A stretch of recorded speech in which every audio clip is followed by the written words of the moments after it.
ایک بزرگ نے پوچھا اللہ پاک سے، یا اللہ آدم علیہ السلام نے بھی پھل کھایا اور شیطان نے سجدہ نہ کیا، اس پر لعنت برسی، ان پر رحمتیں برسی، اس کی کیا وجہ ہے؟ آدم علیہ السلام نے پھل کھایا، گناہ نہیں تھا وہ، لیکن پھل کھایا، شیطان نے سجدہ نہ کیا تو اس پر لعنت آئی، آدم علیہ السلام پر رحمتیں آئیں، آپ کو اللہ کا خلیفہ بنا دیا گیا،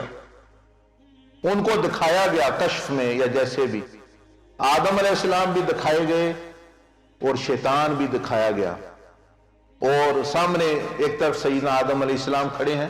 ادھر جو ہے وہ شیطان کھڑا ہے، ان کو ایک ایک پلیٹ ایک ایک پیالہ دیا گیا، اللہ پاک کی طرف سے آدم علیہ السلام کو پکڑایا گیا، ادھر شیطان کو پکڑایا گیا، ادھر اللہ پاک سے حکم آیا کہ توڑ دو، اس کو توڑ دو، آدم علیہ السلام نے توڑ دیا، شیطان نے بھی پکڑ کے توڑ دیا۔ اللہ پاک نے پوچھا شیطان سے کہ کیوں توڑا ہے؟ نے کہا یا اللہ آپ نے خود ہی تو کہا ہے توڑ دو،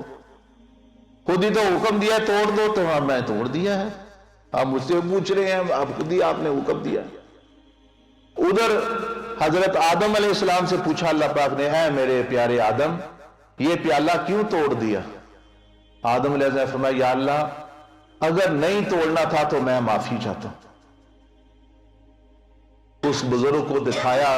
اللہ پاک نے کہ یہ فرق ہے، اس لیے رحمتیں اتری ہیں کہ انہوں نے غلطی کی بھی نہیں تو غلطی مانی، اب عاجزی انکساری کہ معصوم ہے، وہی دیر اللہ پاک وَلَمْ نَجِدْ لَهُ عَزْمًا کہ گناہ تو ایک طرف رہ گیا، غلطی ایک طرف رہ گئی،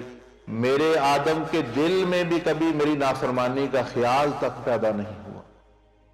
اور ادھر ہم ہیں تو اپنے غلطیاں کر کے تو اپنے ڈٹے ہوئے ہیں، جی میں ٹھیک ہاں، میں دوجیا بندیاں نو تکو ہاں او کے کر دے پہ میں تو پھر بھی چنگا دوجیا نہ رہوں، ہے وہ ہے، یہ بچوں والی باتیں، اس بندے کو روحانیت کی ہوا بھی نہیں لگتی۔